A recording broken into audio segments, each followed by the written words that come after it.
പ്രതിഷേധക്കുറിപ്പ് നൽകി. അതിനെ വകവയ്ക്കുന്നില്ല. മാത്രമല്ല, പാർട്ടിയിലുള്ള ഘടകകക്ഷികൾ പോലും ഇതിന് വിരുദ്ധ നിലപാടെടുക്കുമ്പോൾ ഇതെങ്ങോട്ടുള്ള പോക്കാണ്? ഇത് ആരോടുള്ള പ്രതികാരം വീട്ടലാണെന്നുള്ള ചോദ്യമാണ്. നന്മയ്ക്കായിട്ടാണോ അതോ മറ്റെന്തെങ്കിലും കാര്യസാധ്യത്തിനായിട്ടാണോ എന്നുള്ള ഒരു സംശയം കടന്നു വരുന്നു. ഇവിടെ ജലം ഊറ്റിക്കുടിക്കുന്നു എന്നുള്ളത് മാത്രമല്ല വിഷയം. പുരോഗമനം ഉണ്ടെന്ന് ഇവർ പറയുന്നു.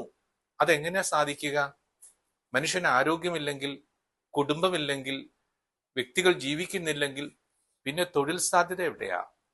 കുടുംബമില്ലെങ്കിൽ പിന്നെ ആരോഗ്യം എന്തിനാ? ഇതൊക്കെയല്ലയോ നമ്മുടെ സമൂഹത്തെ നിലനിർത്തുന്നത്. വ്യക്തിയുടെ ആരോഗ്യം, അവരുടെ ജീവിതം, കുടുംബം. അപ്പൊ നമ്മൾ ഡെവലപ്മെന്റ് എന്ന വാക്ക് പറയുന്നു, പുരോഗമനം, മുന്നോട്ട് പോകണം എന്ന് നമ്മൾ പറയുമ്പോൾ മനുഷ്യനില്ലാതെ എങ്ങനെയാ മുന്നോട്ട് പോകുന്നത്? അപ്പോൾ ഇതിനകത്ത് എന്താണ് ലക്ഷ്യം? എത്രയോ നല്ല പദ്ധതികൾ നമുക്ക് കൊണ്ടുവരാം.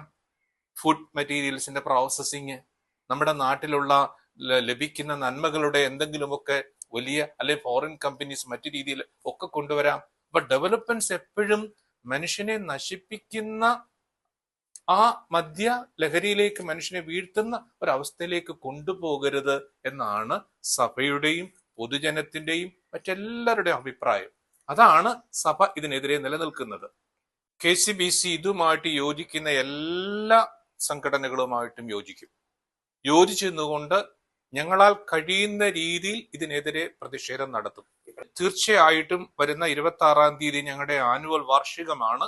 അവിടെ വെച്ച് ഞങ്ങൾ എക്സിക്യൂട്ടീവ് മീറ്റിംഗ് കൂടിയിട്ട് നിശ്ചയമായിട്ടും സഭയുടെ മനസ്സ്, പ്രതിഷേധം, പൊതുജനത്തിന്റെ മനസ്സ് ഞങ്ങൾ അറിയിക്കും.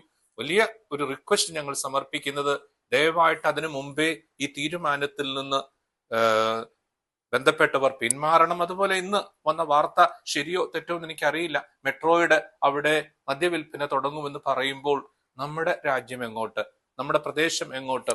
ഈ കേരളം നമ്മൾ എത്ര സന്തോഷത്തോടെ ജീവിക്കുന്ന പ്രദേശമാണ്. അതുകൊണ്ട് ഇതിനെ മദ്യത്തിൽ നമ്മൾ നശിപ്പിക്കരുത്. നമുക്ക് ദാരിദ്ര്യമുണ്ട്, പ്രയാസമുണ്ടെന്ന് പറഞ്ഞ് നമ്മൾ വിഷം കഴിക്കുവോ? വിഷം കഴിക്കാൻ പാടില്ലല്ലോ. വിഷം വാങ്ങിച്ച് കഴിച്ചിട്ട് ദാരിദ്ര്യം തീരില്ലല്ലോ. അതിലേക്ക് നമ്മുടെ യുവജന സമൂഹങ്ങളെ, നമ്മുടെ യുവതി യുവാക്കന്മാരെ, കുടുംബങ്ങളെ വലിച്ചിടരുത് എന്ന് ഗവൺമെന്റിന്റെ മുന്നിൽ അഭ്യർത്ഥിക്കുകയാണ്. ഇല്ലെങ്കിൽ ശക്തമായ പ്രതിഷേധം പല രൂപത്തിലും ഭാവത്തിലും ഞങ്ങളാൽ കഴിയുന്ന രീതിയിൽ ഞങ്ങളോട് ഞങ്ങളുടെ മേലധികാരികൾ പറയുന്ന രീതിയിൽ ചെയ്യുന്നതായിരിക്കുമെന്ന് അറിയിക്കും. ആത്യന്തികമായിട്ട് അതിലേക്കാണ് ഇത് നയിക്കുന്നത്. ഇപ്പോൾ IT പാർക്കുകളില്, പബ്ബുകളില്, വിനോദ സഞ്ചാര കേന്ദ്രങ്ങളില്, മെട്രോ സ്റ്റേഷൻ ആരാ കൂടുതൽ യാത്ര ചെയ്യുന്നത്? IT പാർക്കിൽ ആരാ കൂടുതൽ വർക്ക് ചെയ്യുന്നത്? ഇത് ആരെയാണ് കൂടുതൽ ആകർഷിക്കുന്നത്? അവരുടെ എനർജി പോയി കഴിഞ്ഞാൽ പിന്നെ എങ്ങനെയാ പുതിയ സംരംഭങ്ങൾ ഉണ്ടാകുന്നത്? കുടിച്ചിരുന്ന ഒരാൾ എങ്ങനെയാ വർക്ക് ചെയ്യുന്നത്? എപ്പോഴും കുടിക്കാന്നുള്ള നമ്മുടെ ആളുകൾ അതുപോലെ പ്രബുദ്ധരായിട്ടില്ല. മറ്റു രാജ്യങ്ങളെ പോലെ അല്ല. നമ്മുടെ യുവജനങ്ങൾക്ക് അതുപോലെ ഒരു സ്ഥിതി എത്തേണ്ട കാലം കഴിഞ്ഞു. അതിലേക്ക് വരുത്താനുള്ള കാര്യങ്ങളാണ് നമ്മൾ കണ്ടെത്തേണ്ടത്. പുതിയ കണ്ടുപിടുത്തങ്ങളും പുതിയ മാർഗങ്ങളും കണ്ടുപിടിക്കുമ്പോൾ അതിലേക്ക് ശ്രദ്ധിക്കണമെന്നാണ് എൻ്റെ അഭിപ്രായം. തിരഞ്ഞെടുപ്പ് വാഗ്ദാനത്തിന്റെ നഗ്നമായ ലംഘനമാണ്. തിരഞ്ഞെടുക്കപ്പെട്ടപ്പോൾ അവർ പറഞ്ഞത് എന്താണ്? നിശ്ചയമായിട്ടും അത് കുറച്ചുകൊണ്ടുവരും, അത് ഇല്ലാതാക്കും. അങ്ങനെ ഒരു ഗവൺമെന്റ് ആണ്. ജനം വോട്ട് ചെയ്ത് അതിനു വേണ്ടിയാണ്. പക്ഷെ അത് ഇവർ മറന്നു കഴിഞ്ഞു.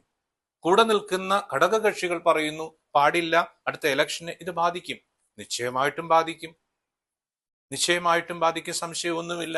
കാരണം നമ്മുടെ പ്രബുദ്ധ കേരളത്തിലെ മക്കള് നിശ്ചയമായിട്ടും ബോധപൂർവം ചിന്തിക്കുമെന്നാണ് എൻ്റെ വിശ്വാസം.